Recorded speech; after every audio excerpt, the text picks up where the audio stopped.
they give me this. Now every time you go to the doctor to give you something like this and you get the header at the top, even if it's things like whiplash or whatever, you know that that is potentially a new condition, and that's exactly what I assumed. So how it all works is basically you have LDL, which is your bad cholesterol. So if you have saturated fat, trans fats, etc., the LDL will increase, and this is giving you the chance of your veins become blocked because of the excess fat that you're having. However, if you're having olive oil, grapeseed oil, then that goes towards your HDL, which you need for a healthy lifestyle. And how it works is basically your LDL, or your bad cholesterol, if that is above 1.7, you're classed as having too many trigs, which will then flow out your blood cells, create the fatty deposits, which could lead to heart attack, which is basically what LDL does anyway. So my question is, at that point, you know, you're saying the same thing just in a different way. But interestingly enough is that it's also connected to Art UK. Now the nurse did say to me, you do know about UK? And I was like, British Art Foundation, but Art UK, who are they? Which is once again a bit weird, because they're saying is that the bad cholesterol is too high, so it's the assumption that the good cholesterol goes up, or the blood cholesterol comes down, or, you know, are they just trying to concentrate on the bad cholesterol and bring that down? But if so, what about the good cholesterol? Like I said, the tablets, you have the risk of the tablets of bringing them both down. You don't want to do that. So, but they look a bit unclear. So I think, to be fair, we'll go for bring your bad cholesterol down under 1.7, which I think is reasonable. But once again, it's yeah, it's a bit, I don't know. It just seems, it feels like a lot of things have just been thrown together. See what they say. Very interesting that you've been to the doctors the day before, give you all this literature, scourge you to death, and then you don't even pick up the phone. So everything's going onto saturated fats. Dry rich tea biscuits, 0.7 sat fats. Fine, full of sugar, so you're going to put weight on. And it's just, to me, it's just a really, really poorly written thing. Instantly, if I didn't know what I was doing, I'd just simply say, forget it, you know, it's been an absolute waste of time. And all the sugar that you've had from the extra biscuits and stuff might cancer out or balance out over time. Hopefully you won't put that much weight on. Who knows? To produce something using Art UK as the underlying charity to give it credibility. If it had been British Art Foundation, I'd found it far more creditable. My issue with that is, yes, meats do contain saturated fat. They don't contain any sugar. If you cook them properly, you trim the fat off, or you grill them, you lose most of the fats anyway. So why deprive people, right, you can't have bacon, you can't have, you know, your lamb, I mean, you know, avoid butter, but it doesn't say avoid margarine. I'm going to do a video on butter versus margarine when I get back from holiday, and, you know, margarine contains trans fats. Bit of a spoiler again, where butter is naturally produced. So, you know, once again, trans fat seems to be okay. It's after 10 years of research, I'll say this is extremely poor. If you've got a friend who's just been given this, please pass him on and watch the video. I did go back to the doctors. I phoned these people up to ask for a little bit of advice and who they was. The result of the phone call was, you should not have been given this leaflet. Is what am I going to do? What am I going to take from this? I am actually going to take something from it. Yes, I am, even though I think it's a load of rubbish. And what I'm going to do is try it, test it. So what I'm going to do is have some wholemeal bread. I've actually been having it over the weekend and Leanne likes it, so that's a plus. I've also got some walnuts, and I've also got some porridge. And what I'm going to do is start using these when I get back from Bulgaria. I'll actually start using the wholemeal bread now. Like I said, I have had a couple of handfuls of walnuts, but I'm just kind of playing with it. So what I'm going to do is I'm going to take those for the next 3 months-ish. 3 months minus 2 weeks, not doing it in Bulgaria. And then I'm going for another blood test. And what we're going to do is have a look to see if the bad cholesterol is lowered by introducing these into the diet on a daily basis.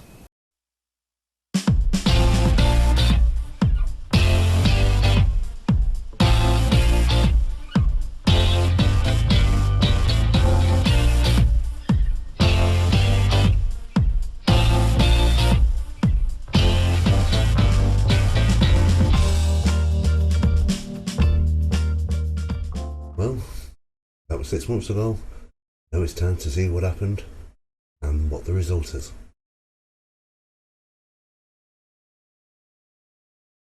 Welcome back to the channel. 6 months ago I went to the doctors and was told is that there's a new thing come out called UCLP. I wasn't too happy with it because initially I thought it was a condition with the way that they presented it to myself. Then found out later on, if you look at the first video, is that it's actually a dieting plan. So I decided to give it a go. So last year for the first 6 months I was doing my book, power plan, or we can't spell success without you power plan. And then the second 6 month was going up through July up to December in an attempt to lower cholesterol. Now in my situation, my cholesterol issue is hereditary, it's not caused by diet, so it'd be interesting to see anything that can help. Now cholesterol levels should be under 5. At the time we're taking the blood test and being recommended to go on UCLP, it was actually 4.1, which is a very, very good cholesterol reading, even though it's supervised by our medication. And that breakdown was basically 2.1, which was the bad cholesterol, and 2, which was the good cholesterol. Now my cholesterol levels normally are very, very low on the good side, normally about 0.6, 0.8. So to actually have a level of 2 and actually almost a 1-to-1 ratio, for me is absolutely brilliant. However, because the bad cholesterol is above 1.7, it's felt that UCLP will actually help that and actually reduce it from 2.1 to 1.7 or below, therefore even lowering risks of heart attacks and, you know, stroke and things like that, which is a wonderful thing to talk about when it's hereditary and you can't really do that much about it. So after careful consideration, I decided to do the plan. Looked like it came from UCLP partners. I can't prove that, I can't disprove that. Nobody's come across and said that's true or false, so no idea. I'll dismiss that from this video. We have to go with it's called the Ultimate Lowering Cholesterol Plan, which always sounds good. And it's being promoted by Art UK. Like I said in the last video, I don't know who Art UK is, I still don't know who they are. I went to the British Heart Foundation thinking that would be a sister charity, and they don't know who they are either. So absolutely no idea on that one. So what I was going to do making this video was jump on the old internet, as you do. What I wanted, make that bigger for us all. And what I wanted was the UCLP at a glance PDF, because this is where we actually received the information. I got a booklet from the doctors at the time, and sure enough there we have the link, which is UCLP at a glance. Now this is a fact sheet that I was given to actually use as a guideline, and just let it load. Of course, what's interesting about this, if you look at the top, it is from uk.org.uk, so that's consistent. So, you know, if they've tested this thing and it's out UK, surely it's got to be good. And we just wait a while for this to load up. I must admit, the first time I downloaded this, it didn't take so long, so I'm not 100% sure what's happening with it. And eventually, this is what we get, which is, there's nothing to see here. The spreadsheet, the PDF is gone, and it doesn't seem to be on at UK anymore. And this to me is very worrying, if this is meant to be the wonderful thing for heart issues, and now it suddenly just seems to have disappeared. However, don't worry, because I did have a printed version, which is here. And what I'll do is bring this up here. Also took a download at the time when I did download it, and I managed to keep it. Well, the main thing about this spreadsheet, this fact sheet, is very simpler. The first part of it's on about motivation, which we spoke about last time, and then this bit's about sugar substitution. So for example, go for normal biscuits rather than chocolate biscuits, and also go for savoury things, you know, presumably crisps rather than a donut, that sort of stuff. So this side of it can absolutely be written off. Put that through. So I was just literally not interested in that side of it. Just be sensible and motivated. which doing these sort of things here, so that's fine. The other thing what we wanted to have a look at the back was there's a section about plants and stanols. It's basically root vegetables. Now at the time when I was down with the health trainer, we was told don't worry about that because your cholesterol is controlled. So that was not applicable. And the other thing was we ended up with a group of products here, which was actually being promoted by Allpro. Allpro is the sponsor of this. So from basics is that I don't want to do anything where people are making money out of an illness. So I ignored that. But the only thing that we've got left of the entire sheet is that little bit there which I've circled. And what that means is it's an encouragement to eat products with bran. It's also an encouragement to have breakfast, have nuts, things like walnuts, not peanuts, but you can have walnuts, for example. That was a good one which I went for. Bread, if you're having bread, you want wholemeal bread, not white, not necessarily brown. And finally, go for things like porridge, or go for something like Weetabix, all bran, fruit and fibre, that sort of thing, which will be a pretty good thing. Bit more really. Yeah. So like wholemeal bread, like you said, fruit and veg. If you could manage to have a bowl of porridge a day, or 2 or 3 days a week, Porridge rather than or bran.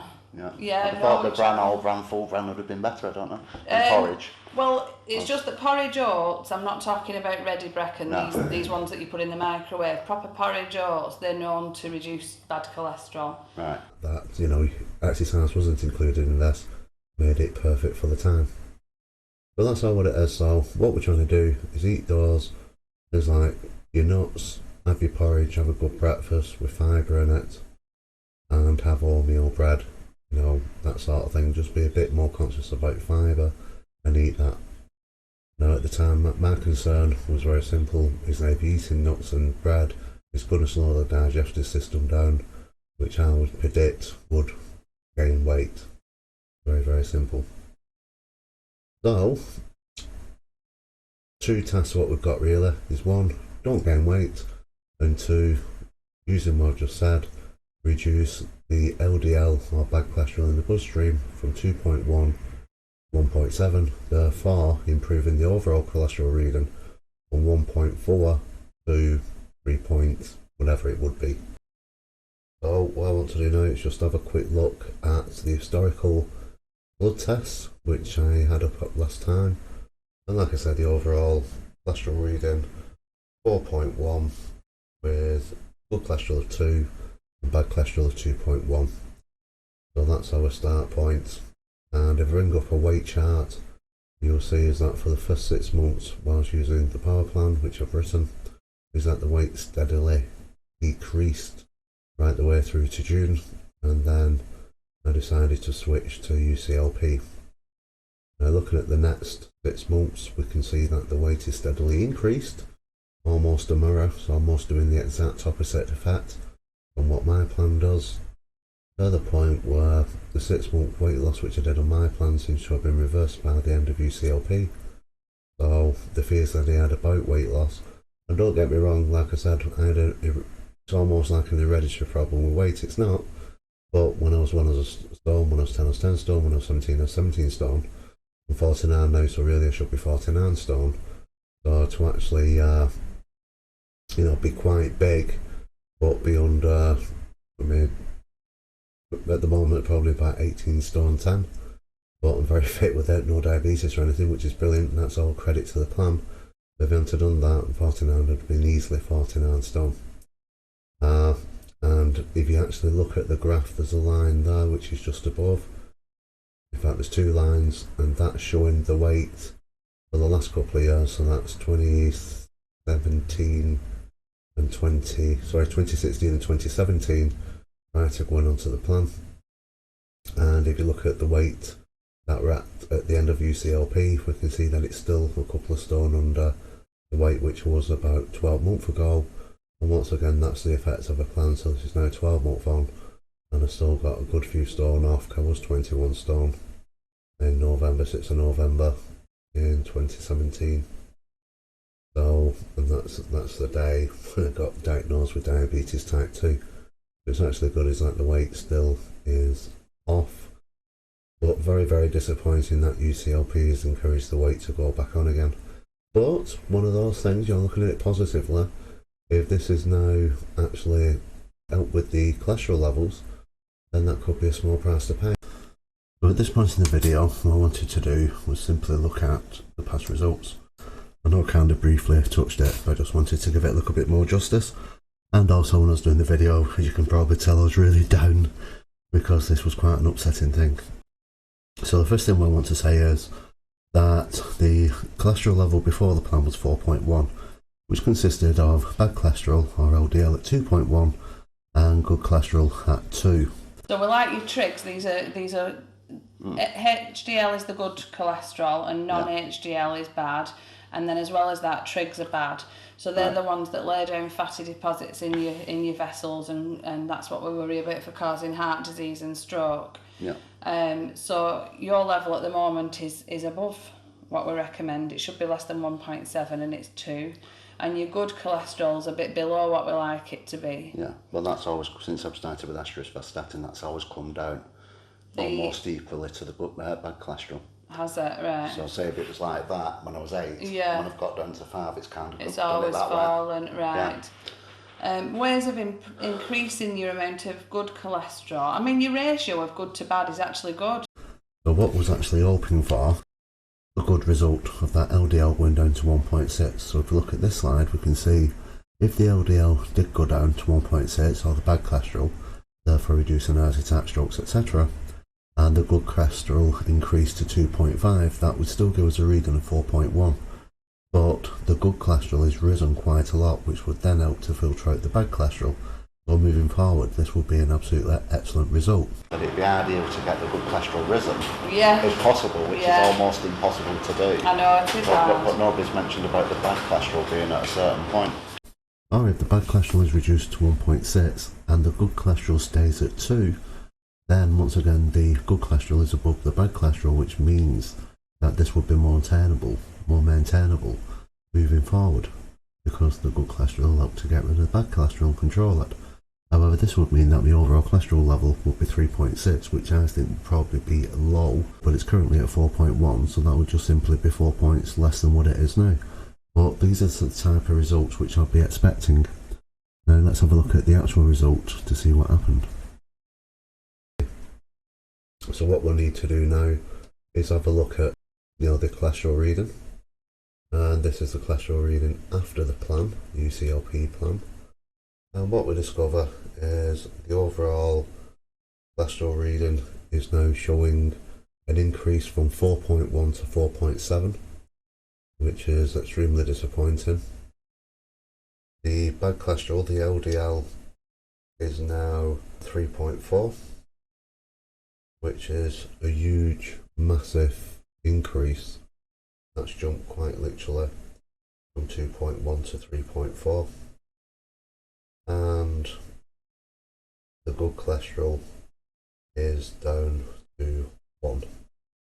Now that's what the doctors took, that's what the nurse told me. We'll play a clip, and incredibly, I think that's a shockingly bad reading, considering that we've been doing this plan, which is meant to be improved by Heart UK and UCLP, as a plan has been rolled out nationwide for people with cholesterol issues, to get the bad cholesterol down to 1.7. So my personal view is that this is a really, really bad result.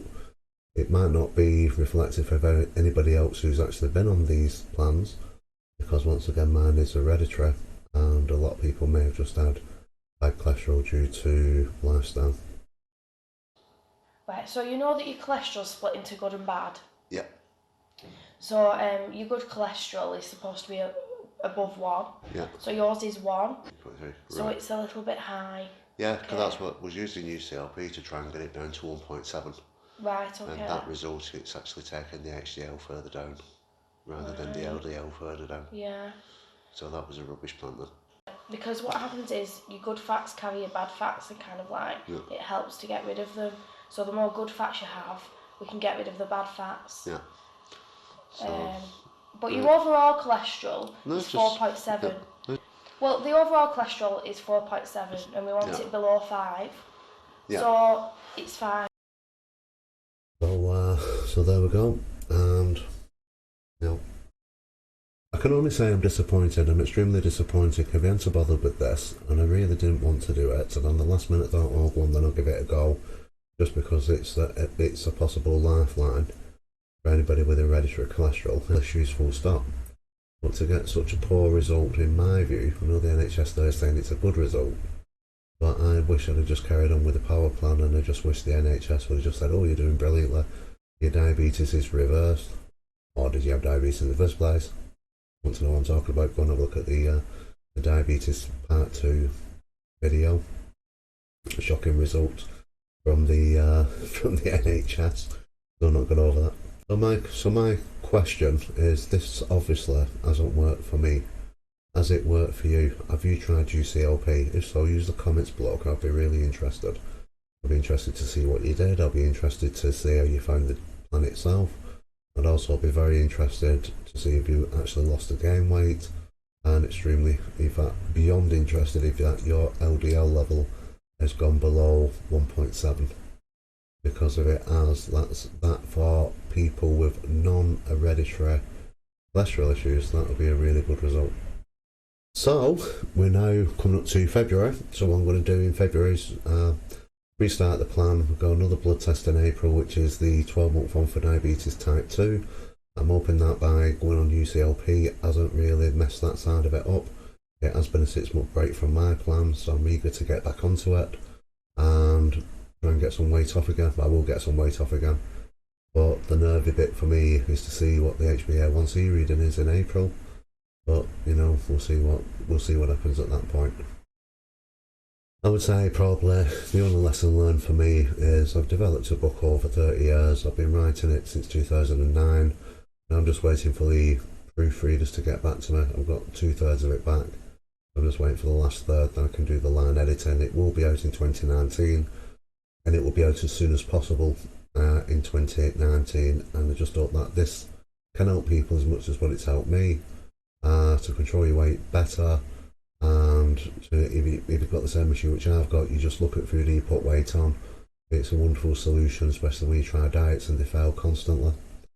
And also it does help with cholesterol issues, and it does help with diabetes type 2. In fact, from April, if that's still under 41, then I'll be saying, well, it's cured my diabetes type 2, and it's up to other people to try it to see if it can cure their diabetes type 2. So anyway, so I can waffle on and waffle on and waffle on. I really don't want to. I do feel a bit down over all this. I won't lie about it, but it's done. Moving forward, get back on the plan in February, and let's see what's happening. So the next video is niacin versus statins, and I hope you can join me for that. So until then, thank you very much for watching. If you have enjoyed this video, then please provide your support by liking this video and subscribing to this YouTube channel. If you are watching on Facebook, then please like and share this video with your family and friends. And as always, thank you for viewing.